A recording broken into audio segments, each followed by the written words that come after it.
మార్చి 8వ తేదీన ప్రపంచవ్యాప్తంగా జరుపుకునే ఇంటర్నేషనల్ ఉమెన్స్ డే అసలు ఎలా మొదలైంది? దీని వెనక ఉన్న అసలు కథ ఏంటో మీలో ఎంతమందికి తెలుసు? ప్రతి సంవత్సరం ఈ రోజున ప్రపంచమంతా ఉమెన్స్ డేని జరుపుకుంటారు. ఈ రోజుని ఆడవాళ్ళ త్యాగం, సొసైటీలో వాళ్ళ రోల్ని గుర్తు చేసుకునే రోజు మాత్రమే అని చాలా మంది అనుకుంటారు. అయితే ఈ ఉమెన్స్ డేని నిజానికి 1908వ సంవత్సరం అమెరికాలో ఒక లేబర్ మూవ్మెంట్ నుంచి పుట్టుకొచ్చింది. అప్పట్లో న్యూయార్క్ నగరంలో దాదాపుగా 15,000 మంది ఆడవాళ్ళు వర్కింగ్ అవర్స్ని తగ్గించి జీతాలు పెంచాలని, ఇంకా అబ్బాయిలతో ఈక్వల్గా ఓట్ రైట్ కావాలని ఆ రోజులలో భారీగా ర్యాలీ చేశారు.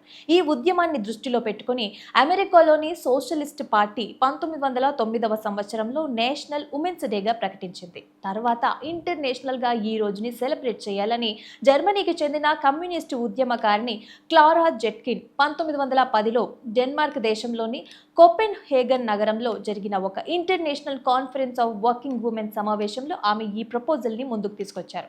ఆ మీటింగ్లో 17 దేశాలకు చెందిన దాదాపుగా 100 మంది ఆడవాళ్లు పాల్గొన్నారు. అందరూ కూడా క్లారా జెట్కిన్ ప్రపోజల్కి ఏకగ్రీవంగా అంగీకరించారు. దీంతో 1911లో మొట్టమొదటిసారిగా ఆస్ట్రియా, డెన్మార్క్, జర్మనీ, స్విట్జర్లాండ్ దేశాలలో ఇంటర్నేషనల్ ఉమెన్స్ డేని సెలబ్రేట్ చేశారు. అయితే 1975 నుంచి యుఎస్ఏ కూడా అఫీషియల్గా ఈ డేని సెలబ్రేట్ చేయడం స్టార్ట్ చేశారు. ఇప్పుడు ఈ రోజుని కేవలం ఆడవాళ్ళ త్యాగాలని గుర్తు చేసుకోవడానికి కాకుండా సొసైటీలో ప్రతిరోజు వాళ్ళు ఫేస్ చేస్తున్న సవాళ్ళ మీద చర్చించే రోజుగా మారింది. అంటే ఇంకా సమాజంలో ఉన్న జెండర్ ఇన్ఈక్వాలిటీ మీద అవగాహన పెంచడమే ఈ డే ప్రధాన ఉద్దేశం.